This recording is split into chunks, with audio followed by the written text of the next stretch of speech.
Abre a tua Bíblia em João 3. Na verdade, as duas palavras da noite vêm de encontro àquilo que Deus já tinha colocado no coração. João 3. Eu já tinha falado pro Dani, o Dani perguntou, qual é o tema da palavra? Aí eu disse pro Dani, o alicerce da palavra. E aí quando o Luciano falou ali, lâmpada para os meus pés é a tua palavra. Na verdade veio João 3, não, João 1.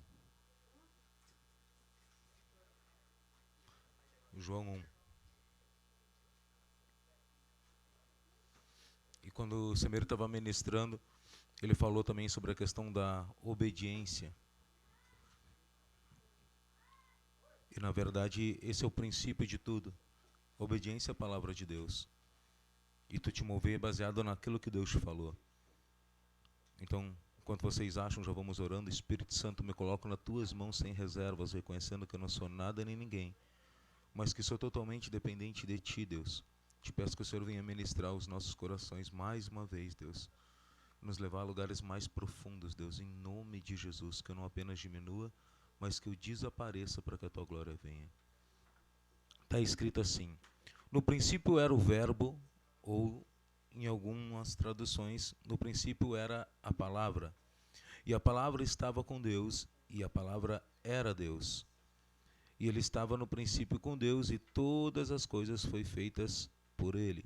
E sem ele, nada do que foi feito se fez. Até aqui, pode te assentar. Quando o Senhor me ministrava, o Semir estava pregando e Deus estava ministrando ali no carro. E aí ele falava a respeito do princípio da palavra. E o que Deus me ministrava é: o que guiou Pedro a se mover sobre as águas? Foi a palavra. Pedro se moveu sobre a face das águas, ou por cima das águas. Quando ele vê Jesus vindo por cima das águas, ele diz: se és tu mesmo, me deixei ter contigo. E aí Jesus fala: vem. E é como que se Pedro pusesse o pé no barco e a palavra estivesse ali embaixo. E ele vai botar o outro, e lá estava outra palavra. E vai botar o outro pé, e lá estava outra palavra. E assim Pedro foi caminhando sobre as águas pelo vem de Jesus. Cada vez que ele dava um passo, o vem sustentava ele. O vem, que foi a palavra liberada por Jesus, vinha sustentando ele. Até que chegou um momento que a Bíblia diz que Pedro começou a olhar em volta. E vendo a tempestade, ouvindo o barulho, ele se esqueceu do que tinha ouvido de Jesus. E aí quando ele foi botar o pé, afundou. Enquanto ele manteve na memória aquilo que tinha sido liberado, ele foi sustentado pelo poder da palavra. Quando ele se esqueceu, seus pés começaram a afundar. E aí o que o Senhor me ministrava no carro, me levava a João 1 e dizia: no princípio era a palavra estava com Deus, ou o verbo estava com Deus e era Deus. Ele estava no princípio com Deus e todas as coisas foram feitas por ele, e sem ele nada do que foi feito se fez. E o que o Senhor me ministrava é: a palavra não apenas sustentou os passos de Pedro, mas a palavra sustentou toda a base da criação. Toda a criação é sustentada pelo poder da palavra. Toda a criação. Por isso que Jesus disse, no princípio, ele diz: haja e houve. Haja o sol, haja estrelas, haja lua, haja mar, haja terra, haja, haja, haja, haja e houve. E tudo foi sustentado pelo poder da sua palavra liberada. Tudo. Tudo que existe é sustentado pelo poder da palavra. É pelo poder da palavra que a árvore ela gera segundo a sua semente. Porque Deus disse no princípio que cada semente gerasse segundo a sua espécie. É pelo poder da palavra que o mar avança até um certo limite e retrocede, porque está escrito na palavra, no livro de Jó, que Deus disse ao mar: vai até aqui e volta. É pelo poder da palavra que as estrelas à noite iluminam. E Deus diz que chama ela pelos nomes. É pelo poder da palavra que, quando nós acordamos pela manhã, nós respiramos, porque a Bíblia diz que o Senhor soprou sobre Adão e fez dele alma vivente. É pelo poder da palavra que nós vemos a terra gerar. Produz a partir daquilo que Deus liberou que fosse gerado. Deus disse que a terra produzisse erva e a erva produzisse a semente produzisse o fruto. Deus deu ordem para que a terra produzisse os animais. Deus deu ordem aos mares que produzissem os animais aquáticos. E assim foi.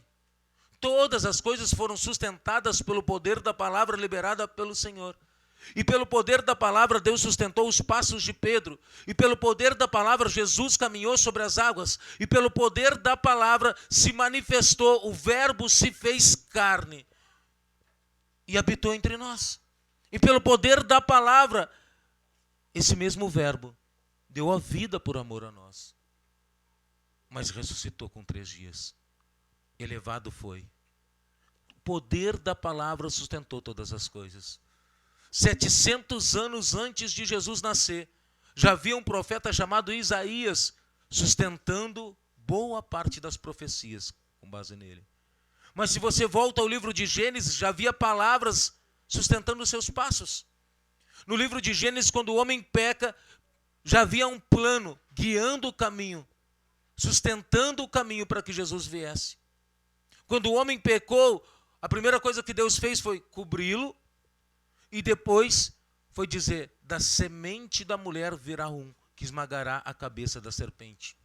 Então Deus, quando ele está liberando Adão e Eva do Éden, mas ele já está sustentando o caminho de volta deles, baseado numa promessa que a mulher geraria alguém que esmagaria a cabeça da serpente. Então ali está o primeiro passo para que essa descendência esmague a cabeça da serpente.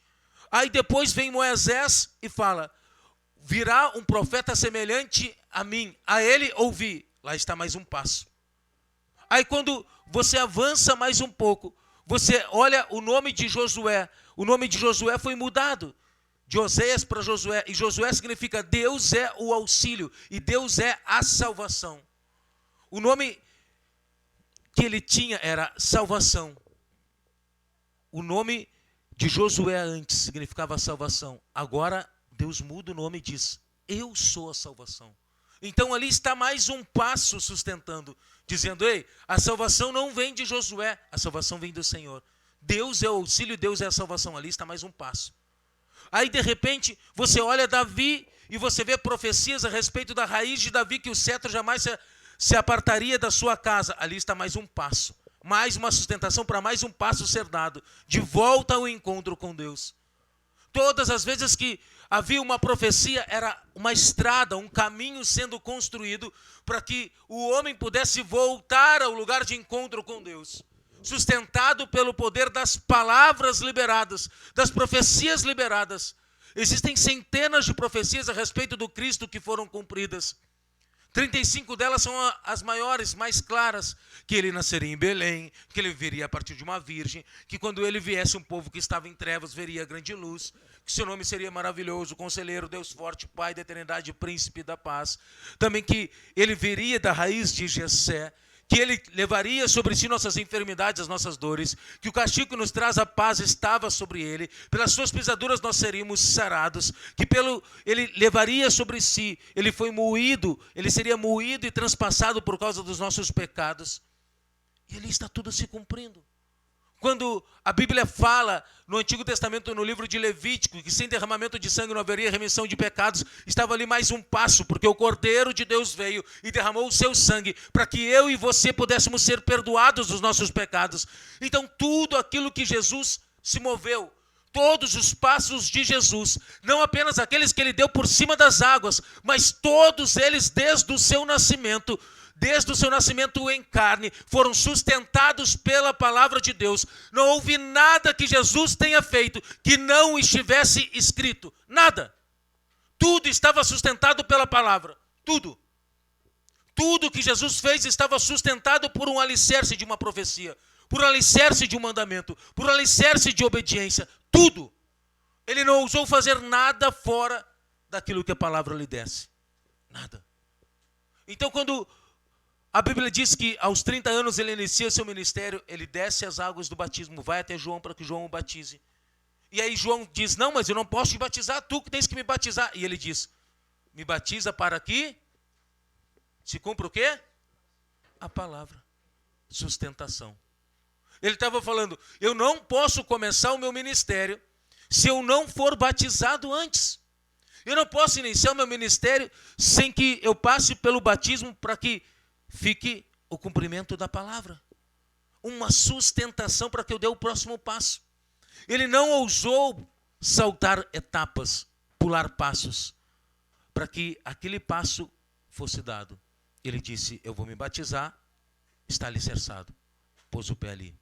Depois a Bíblia diz que o céu se abre e o Espírito repousa sobre ele. E aí, uma voz sai do céu e diz, esse é meu filho amado em quem eu me alegro. Ali está mais um passo.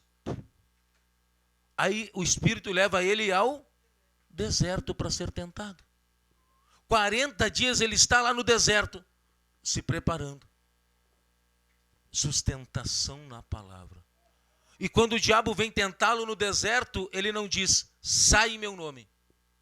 Porque nós expulsamos demônios pelo nome de Jesus. Ele poderia falar, eu sou Jesus, abre, vai embora. Mas ele não fez isso. Ele falou, está escrito. Ele expulsou Satanás pela palavra. Sustentação na palavra. Ele caminhou sobre a palavra. Jesus caminhou sobre a palavra. E como que nós podemos caminhar se nós não tivermos o alicerce da palavra?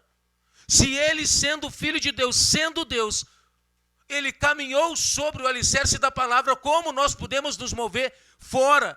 Como nós podemos nos mover em outro alicerce que não seja o alicerce da palavra? Paulo disse, se alguém propuser a vocês um outro fundamento que não seja Cristo, não aceite. Cristo é a própria palavra encarnada, o verbo vivo em ação. Ele é a palavra se cumprindo. Então todas as coisas foram feitas por ele, sem ele nada do que foi feito se fez. Ele é a manifestação da palavra. E tudo aquilo que ele determinou se cumpre. Você pode caminhar embaixo de uma promessa, mas você deve ter a sustentação de um alicerce da palavra. Você não pode se mover onde a palavra não te dê respaldo. Não pode. Se um homem ou uma mulher casado tenta se envolver com outra pessoa, a palavra dá respaldo para isso? Está fora da palavra. Se pisar, naufraga. Naufraga.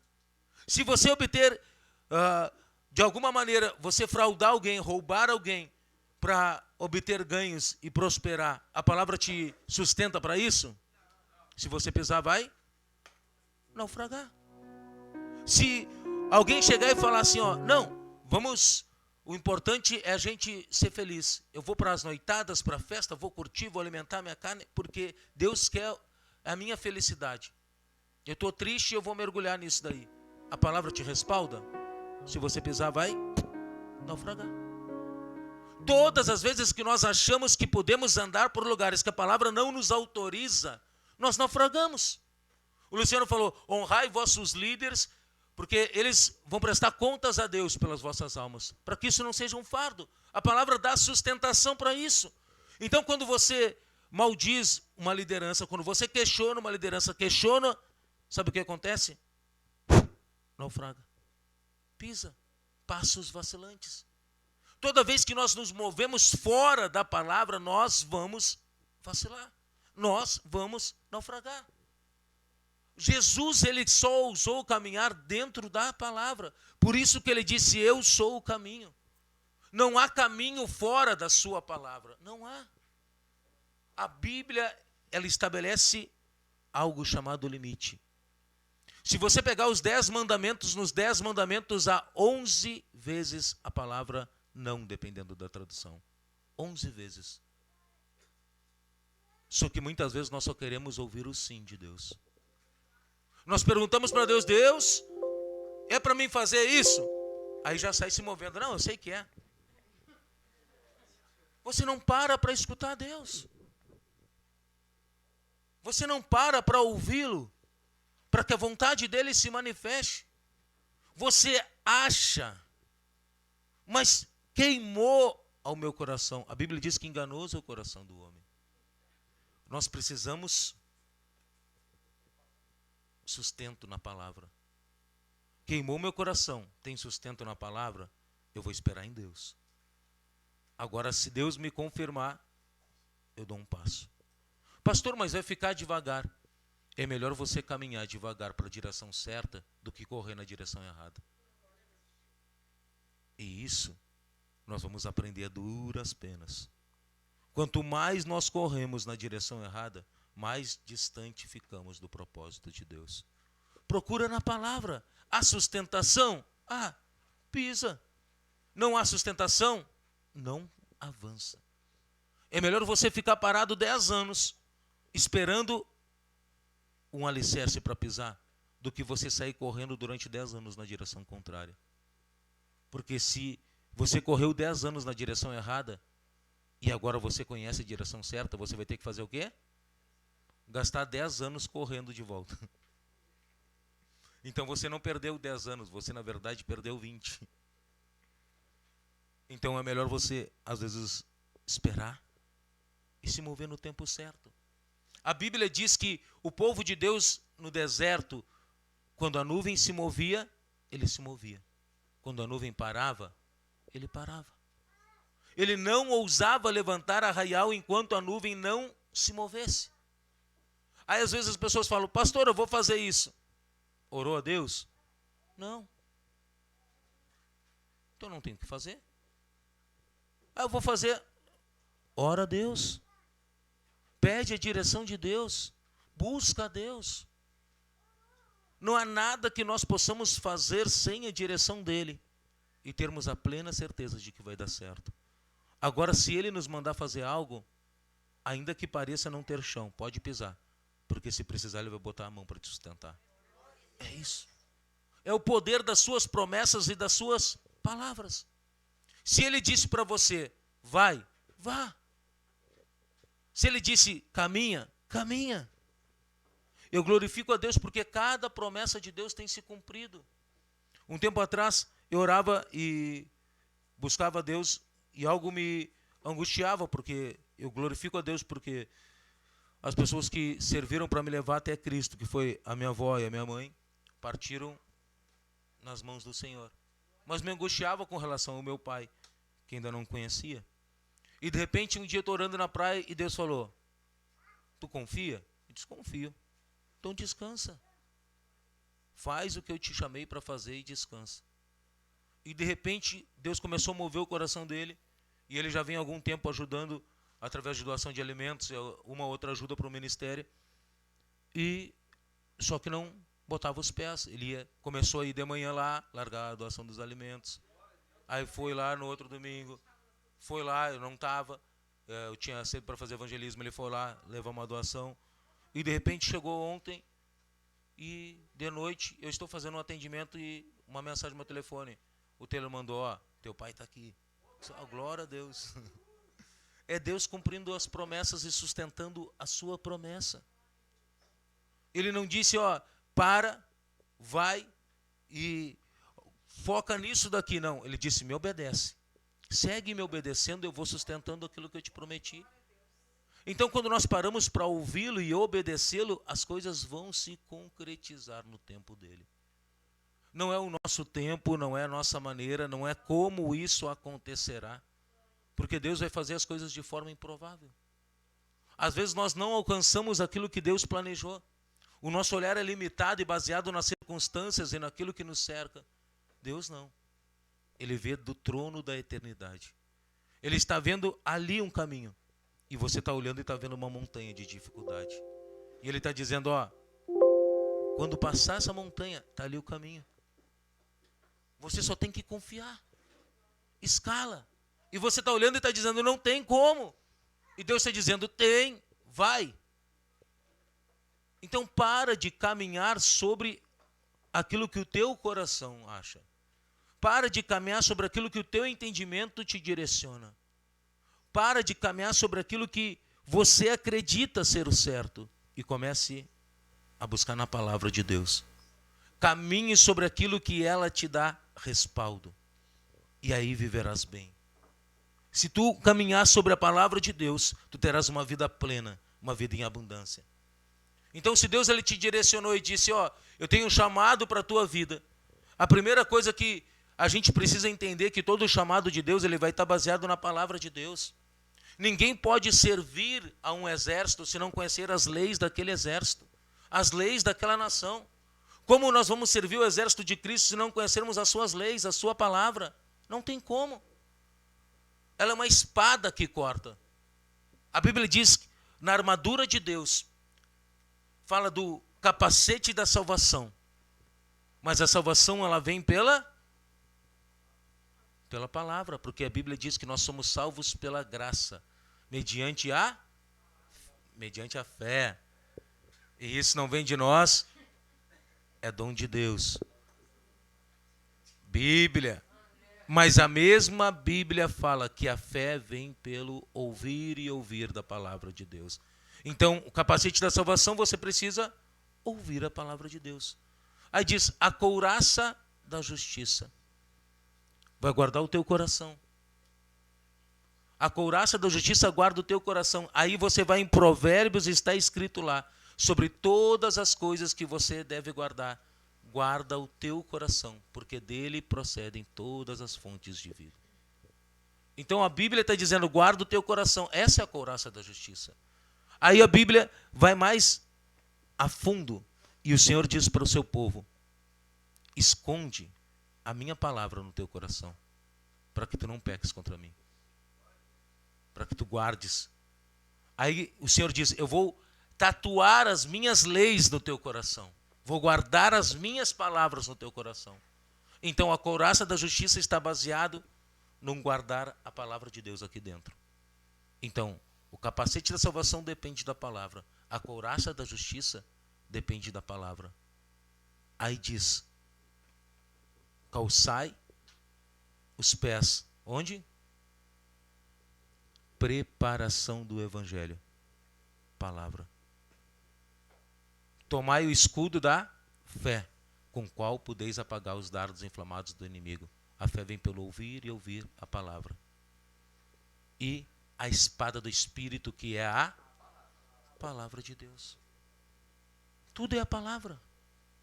A armadura que nos reveste contra os ataques das trevas, ela é baseada na palavra. Então, o que é o escudo da fé que apaga os dardos inflamados do inimigo? É Satanás te dizendo, se tu és o filho de Deus, transforma essas pedras em pão. E você está dizendo, está escrito, nem só de pão viverá o homem. É o escudo apagando o dardo e dizendo, ei, eu não vou tentar o Senhor meu Deus. É Satanás te dizendo, quem é você para pôr os pés dentro da casa de Deus? Você é um miserável, é falho, pecador, e você dizendo, sim, eu sou falho, miserável, pecador, mas a palavra de Deus diz, nenhuma condenação há para aqueles que estão em Cristo Jesus. E você pegando o escudo da fé e apagando os dardos que te acusam.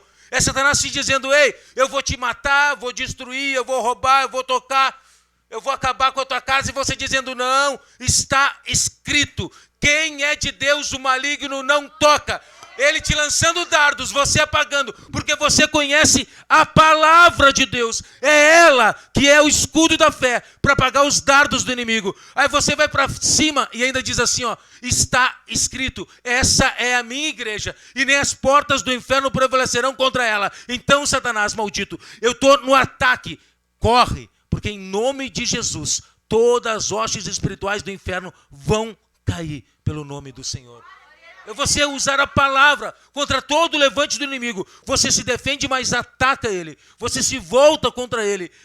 A Bíblia diz que Golias estava 40 dias afrontando Israel e dizendo, não há homem em Israel. Onde estão os homens de Israel? São tudo covardes, isso e aquilo. Mas o povo não arredou o pé e Golias não avançou. Agora, quando Davi vem, Golias fala, eu vou te matar e vou jogar o teu corpo para as aves. Aí Davi disse, não, tu não tens a última palavra é de Deus. Se tu está dizendo que vai me matar, quem vai te matar sou eu, vou cortar a tua cabeça. E ele diz, você vem contra mim, com lança, espada e escudo.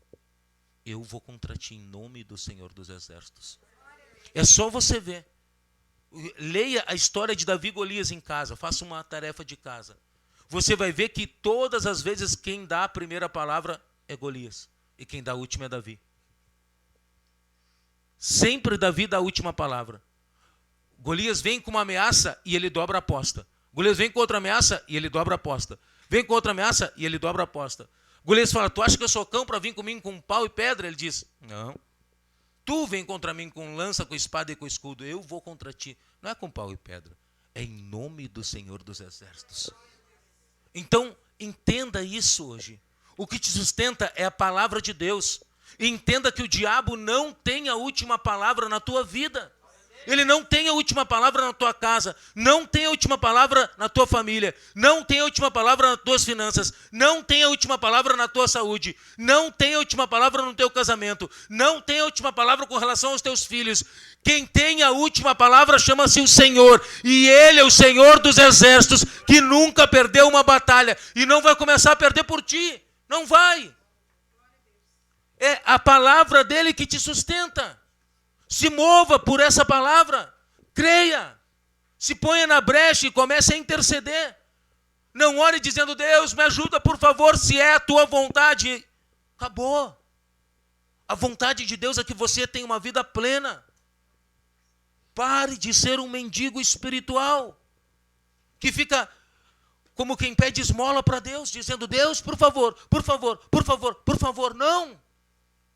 Deus, Ele te deu a palavra de Deus para que você saiba o que você tem direito. E você não tem que chegar e dizer, Deus, por favor, me cura. Sabe o que Deus vai falar? Eu já te curei. Isaías 53. Como que você vai pedir a Deus algo que Ele já te deu? Deus, me dá o Espírito Santo, por favor. Ei, você já recebeu o direito ao Espírito Santo. Você não tem que ficar dizendo, por favor, Deus, por favor. Não. É direito. Jesus disse, ficai em Jerusalém até que do alto sejais revestidos de poder. Os discípulos ficaram, receberam do Espírito Santo. E a partir daquele dia começou a colheita de Pentecostes. E essa colheita procede até os dias de hoje. É para mim, é para você, é para todo aquele que crê. Se você crê, você recebe. Você recebe. A Bíblia diz que é tudo aquilo que nós pedirmos crendo. Tem sustentação na palavra? Você vai receber. Mas creia. Você não pode agir com quem duvida. Tiago diz, aquele que duvida é semelhante à onda do mar, que vai e vem. Não ache tal homem que vai receber de Deus alguma coisa, não vai. Se você pede algo a Deus orando, intercedendo, e a Bíblia te dá respaldo, creia. Você está orando para tirar a carteira? Você não pode orar dizendo, Deus, por favor, me dá a carteira.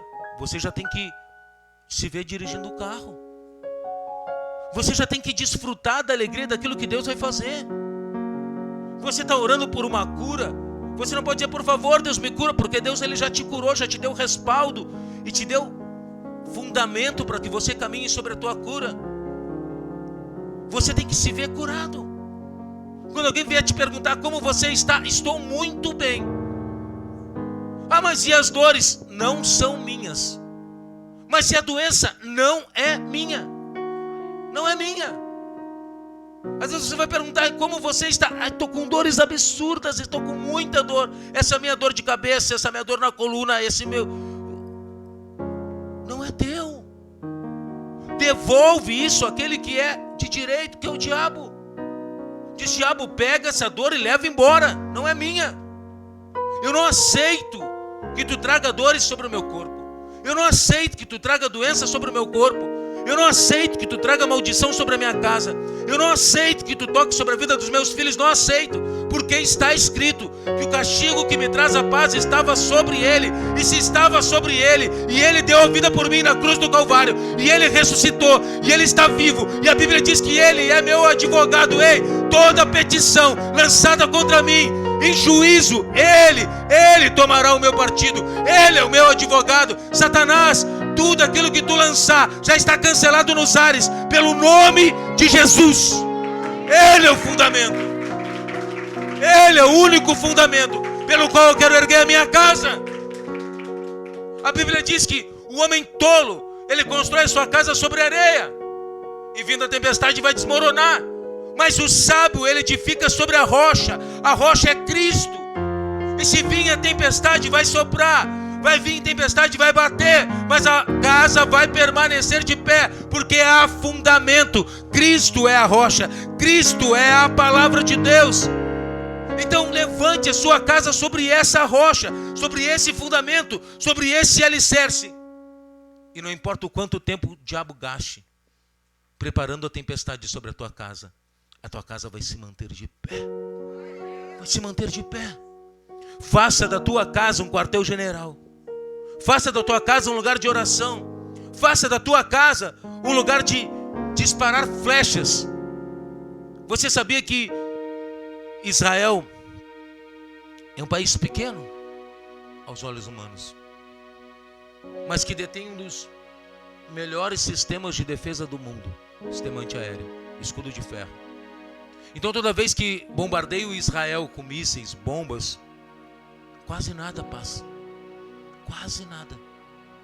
E ficam impressionados e dizem, parece que não tem como atingi-los. É uma terra separada por Deus. Mas agora você vê tecnologia. Mas se você estudar no passado as guerras que Israel já enfrentou, há guerras que os soldados inimigos, há relatos, procure no YouTube guerras em Israel. E eu via num documentário que falava de uma guerra contra a Palestina. E os soldados diziam que lançavam os mísseis e no ar parece que algo desviava o míssil de Israel, não deixava o míssil cair em Israel. E eles falavam, Deus dele tira os mísseis. Eles têm uma promessa. A Bíblia diz que se você orar por Jerusalém, Deus vai te abençoar. Deus vai te abençoar se você interceder por aquela terra, porque eles estão fundamentados em uma promessa. Você está fundamentado numa promessa também. Nós éramos jambuzeiros brabos. Nós éramos jambuzeiro brabo. Nascemos para queimar no fogo do inferno. Mas pela obra de Cristo na cruz, nós fomos enxertados na videira verdadeira. E agora esse jambuzeiro brabo agora faz parte da videira. O jambuzeiro agora tem direito à vida. O jambuzeiro agora foi eleito, escolhido, foi chamado a ser filho de Deus. Nós não temos um espírito de covardia, mas de adoção, pelo qual nós clamamos Abba. Nós somos filhos de Deus, filhos eleitos e escolhidos por Deus. Nós temos um alicerce que nos fundamenta na palavra. E se nós somos filhos de Deus, o filho que é adotado e que passa pelo processo de adoção, ele tem os mesmos direitos do filho nascido. Mesmos direitos. Então os mesmos direitos e promessas que estavam sobre Cristo está sobre mim e sobre você. Por isso que Jesus disse, se você crê em mim, fará as mesmas obras que eu faço. Porque o mesmo direito está sobre nós. A presença de Deus que veio sobre Jesus através do Espírito Santo, quando ele se batizou através da vida de João Batista, está disponível para mim e para você. Por isso que ele disse, ficai em Jerusalém, até que do alto sejais revestidos de poder, dunamis, dínamos do Espírito, dinamite do Espírito, poder de Deus. Antes, o Espírito Santo estava sobre Cristo. E Cristo, por onde andava, fazia que os ambientes fossem transformados. E uma tocha acesa iluminasse o caminho. Agora, Jesus, ele dá a vida por nós, nos torna filhos de Deus. Nós não poderíamos herdar da mesma maneira que ele, até nós nos tornarmos filhos. Agora ele dá a vida, e pela obra da cruz, eu e você fomos adotados como filhos de Deus. Agora o unigênito Filho de Deus se torna o primogênito de muitos irmãos. E agora, tudo aquilo que ele vivenciou, nós podemos vivenciar. E ele diz, eu vou, convém que eu vá, porque se eu não for, o outro não virá. Mas quando eu for, eu enviarei outro, o Consolador, o Paracleto. E ele dará testemunho de mim. Ele convencerá vocês do pecado, da justiça e do juízo. Ele falava do Espírito Santo.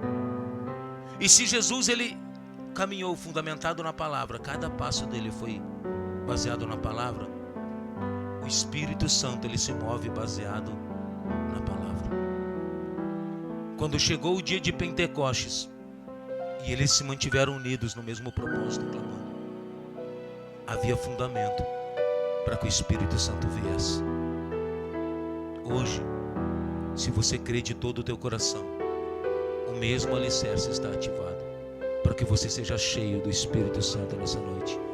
Então nessa noite, se você quer ter uma experiência com Deus, um encontro com Ele, ser cheio do Espírito Santo, não fique pedindo como se você não tivesse direito, não fique pedindo como se não fosse acontecer. Apenas feche os teus olhos e creia de todo o teu coração que você nasceu para ser cheio do Espírito Santo de Deus. Você é templo do Espírito Santo, você é casa de Deus. Então prepare o teu coração, feche teus olhos, te esvazie de tudo aquilo que não agrada a Deus e se prepare para ser cheio de Deus nessa noite, a ser cheio, porque a palavra de Deus diz que todo aquele que crê, e é aquele que pedir no nome de Jesus,